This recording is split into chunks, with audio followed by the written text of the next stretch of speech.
Y recuerda, nunca estás en alguna parte que no tenga un nombre, siempre permaneces en una u otra palabra nunca vista, hace tiempo olvidada, o una palabra que alguna vez fue escrita por primera vez. Siempre estamos en palabras. Escribe C.S. Noteboom en El desvío a Santiago, una gran descripción que en Budapest se queda corta. ¿Qué pasa con el vacío que provoca no entender la palabra donde estás? ¿Qué pasa con ese precipicio que se crea entre el significado y el significante? No puedes entonces ver con nitidez lo que tienes ante ti. Ese precipicio abre una brecha en nuestra capacidad de observar y aprender, un pequeño terremoto interno que resulta desestabilizador pero adictivo a la vez. Eso es lo que se siente pensando en la descripción de Noteboom y caminando por Budapest, donde la mayoría de placas de monumentos, lugares emblemáticos y demás están únicamente en húngaro. Puedes intentar resolverlo preguntando a los transeúntes, pero es posible que te miren sin gastar ni siquiera una sonrisa de amabilidad. Te responden en húngaro, se encogen de hombros y siguen su camino. Lo curioso es que te quedas con la sensación de que no es que no sepan hablar inglés, lo que pasa es que no les apetece hacer el esfuerzo. Es esa mirada de indiferencia que parece decir: haz tú el esfuerzo de entenderme a mí. No les falta razón, y menos si vuelves la vista atrás en la historia y descubres todos los esfuerzos que esta gente se ha visto obligada a hacer durante demasiados años. Me imagino a cualquier húngaro de los que vivía en Budapest el 15 de octubre de 1944, subir esa mañana el volumen de la radio para escuchar una feliz noticia. Hoy es obvio para cualquier persona en su sano juicio que el Reich alemán ha perdido la guerra. Todos los gobiernos responsables del destino de sus países deben tomar las conclusiones apropiadas. He decidido salvaguardar el honor de Hungría hasta en contra del que fue nuestro aliado, aunque ese aliado, en vez de abastecernos de la ayuda militar prometida, decidió finalmente robar a la nación húngara su más preciado tesoro, su libertad e independencia. He informado a los representantes del Reich alemán de que estamos a punto de llevar a cabo un armisticio militar con nuestros anteriores enemigos, palabras que pronunciaba Miklós Horthy, regente del Reino de Hungría hasta ese día, cabeza de Estado, por decirlo de otra manera. Pero ese rayo de luz pronto se iba a apagar y el día que empezaba bien terminaría de una forma horrible, aunque hace falta retroceder para poder entenderlo. En un timelapse desde 1900 hasta después de la caída de la URSS se podría ver cómo Hungría se retuerce, se encoge como papel quemado y se desangra violentamente. Hay que detenerse y hacer zoom en los momentos clave para entender esa mutilación. La cruz flechada. Hay que coger un mapa para hacerse una idea del gran reino de Hungría, porque hubo una época en la que lo que es ahora Bosnia, parte de Croacia, Eslovenia, parte de Rumanía y varios países más pertenecían al imponente imperio austrohúngaro. Pero llegó la Primera Guerra Mundial y el esplendor se apagó. Hungría perdió cerca de 2/3 de su territorio y más de 3 millones de húngaros se vieron residiendo en una zona que ya no pertenecía a su antiguo país. Pasaban los años y la situación no mejoraba, pero el país seguía recordando grandezas pasadas y mantenía las esperanzas de recuperar algún día lo que le habían arrebatado. Con el tiempo, Hungría acababa en un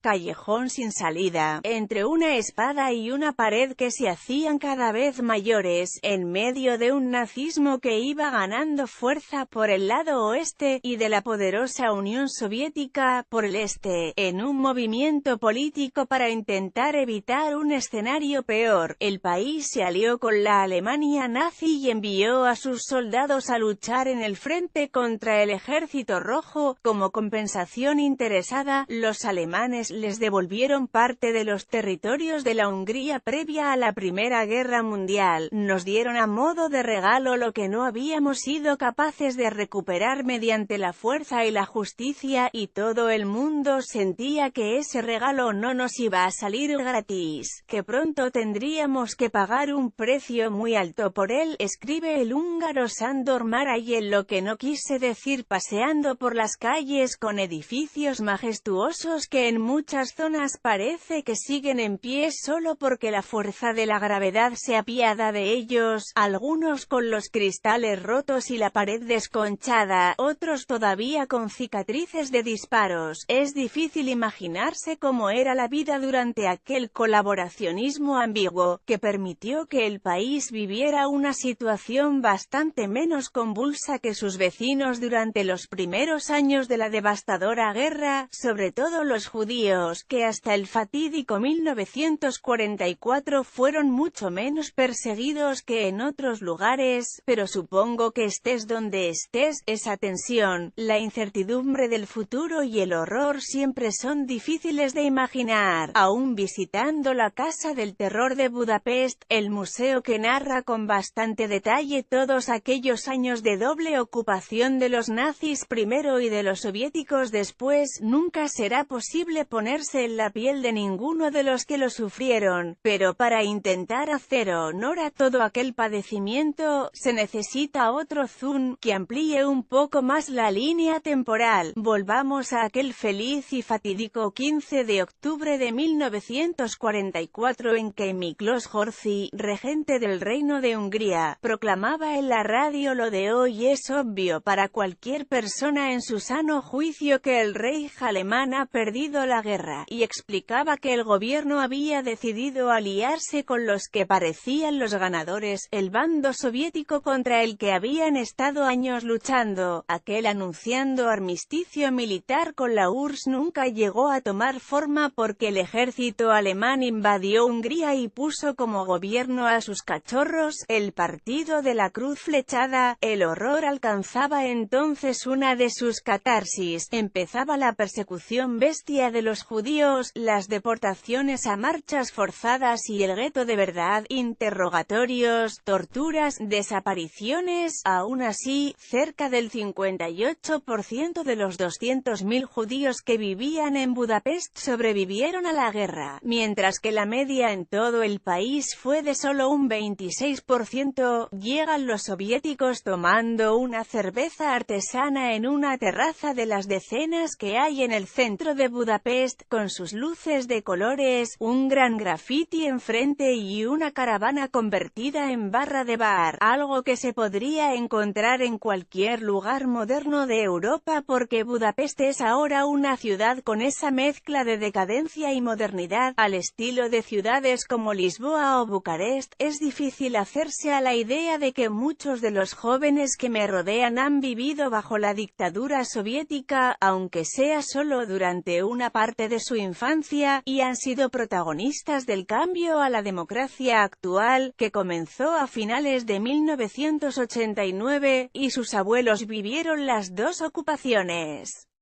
la de los nazis y la soviética, con todo lo que aquello supuso, denuncias entre vecinos e incluso entre familiares para salvarse a uno mismo. ¿Cómo debe marcar eso? ¿Cuál es el pozo que dejan todas esas vivencias? Porque cuando llegó el Ejército Rojo comenzó otro nuevo terror, más interrogaciones, torturas, expropiaciones, cárcel y deportaciones a campos de trabajo forzado. Entre 1945 y 1956 cerca de 400 personas fueron ejecutadas por razones políticas. Las palabras verdaderas tienen un poder creador y catártico, escribe Sándor Márai en La mujer justa. Las calles de Budapest, con su historia retumbando de esquina a esquina como ecos silenciosos, parecen susurrar esas palabras verdaderas que aquí podrían ser doble ocupación, dictaduras, nazismo, comunismo, Unión Soviética, resistencia, ansias de libertad, palabras que crean en el visitante una sensación contradictoria, de terror y heroísmo a la vez, de esperanza y desesperación. Hay que desnudar los sentidos para notar eso. Es cierto, porque la modernidad ha calado fuerte en esta ciudad, llena de zonas con terrazas y bares vintage, festivales, food trucks, y lugares donde refrescarse del calor, pero aún así, es posible sentirlo. Vueling viaja de Barcelona a Budapest.